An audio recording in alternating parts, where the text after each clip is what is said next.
I have an obsession with nitpicking details in films and television. I can't control it or ignore it, and it's so ingrained in me as to fully spoil all attempts to be a passive viewer. I see when an actor jumps 3 feet to the left in a cut shot, a hand switches to a different position, breaking the fluidity, an item vanishes, etc., and it drives me crazy each and every time. As I watched the news a few nights ago, I saw a continuity error that made absolutely no sense. And that's how this whole nightmare began. It was the local, cheesy daily news as usual. A vague and neutral delve to politics and some local crime stories to keep you consuming and afraid. A fluff story about a child's last wish to donate all their charity money to rescuing puppies, yada yada yada. The final fuck-off salute to end the broadcast is what caught my eye, when it came earlier than expected. The reporter shuffled papers that then simply vanished. It was so subtle, I knew something was off at first, without realizing exactly what. They were gone off the table altogether, and I knew immediately this was a poorly seamed together jump cut.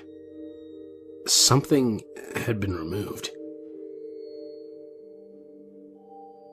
The clock read 10:22 to confirm 8 minutes abrupt.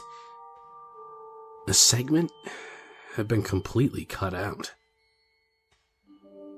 DVR is my co-pilot, and I rewinded and played that final segment back dozens of times. I saw the wide-eyed stare caught in the last frame before the cut. I saw the terror on the newscaster's face in that one sloppily edited frame.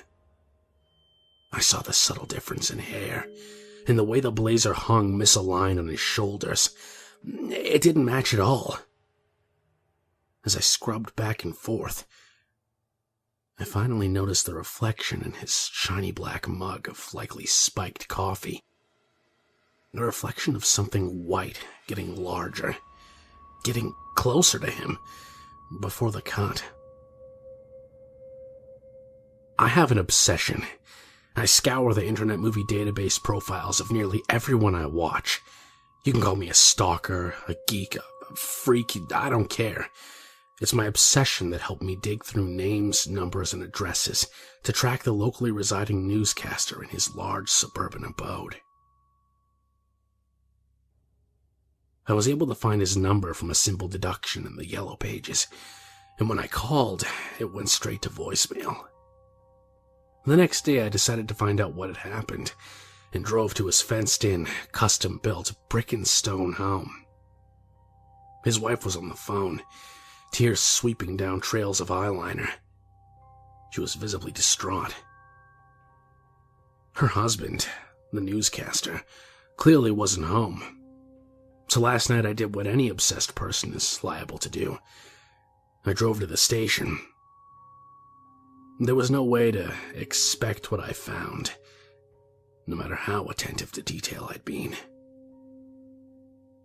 The station building was in the heart of the city, so it was nearly 40 minutes of nighttime driving. I parked in the garage and immediately recognized his car. I have an extremely obsessive personality, so I knew it was his. That shiny S-Class Mercedes he'd slipped a quip in about a couple years back when referencing a Bond movie. Shimmering in the fluorescent flicker was unmistakable. He'd never left the building. I walked to the elevator, pressing the number I'd researched earlier, and soon arrived to the floor, to those pale overhead lights in the empty hallway, leading to the slightly ajar glass door into the network's studio.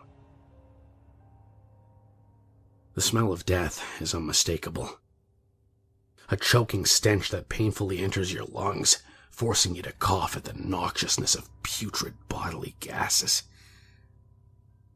The smell was unbearable as I entered, and I needed to remove my jacket and press it hard against my nose to filter out the horrible odor. I saw multiple bodies, decaying and beyond facial recognition, screaming teeth and bruising skin, rotting off the skulls and the hands. There were dozens. I recognized a few by their clothing. Some newscasters, some reporters. The weatherman in oozing and maggot-filled face under that unmistakably perfect television hair. Only one light was on, and I followed it stealthily back to the editing room. The man at the computer looked almost skeletal from starvation, but alive. He'd been malnourished and emaciated to the point his body had been eating its protein. The hollow of his cheeks sunk inward below wild, wide eyes that twitched in pure terror as he worked deep into the night. His tears streamed and snot dripped down to a horrible grimace, and he appeared to have been working non-stop for days from his thick purple eyelids, swollen and wet. The scrubbed timeline in his edit played audio back as he perfectly patched together sound bites, apparently to create tomorrow's news content, covering the day's events. I then noticed the thin, bony white hand with too few fingers reach to the back of his head, and finally saw it. It was a slim figure, with soggy white skin that hung on the frame like wet paper towels on silverware. The face was hideous. Far too much of its black gums were exposed in that sagging wide mouth under those hollow-looking pits of eyes. Its tiny nubs of teeth jutted outward from the black chasm of a mouth at a harsh angle. It was almost human, but so clearly not. I watched as its arm slowly extended to the back of the editor's head, removing small chunks of red flesh from the skull before retracting the arm and feeding the bits into its ghastly black mouth. I stared in horror.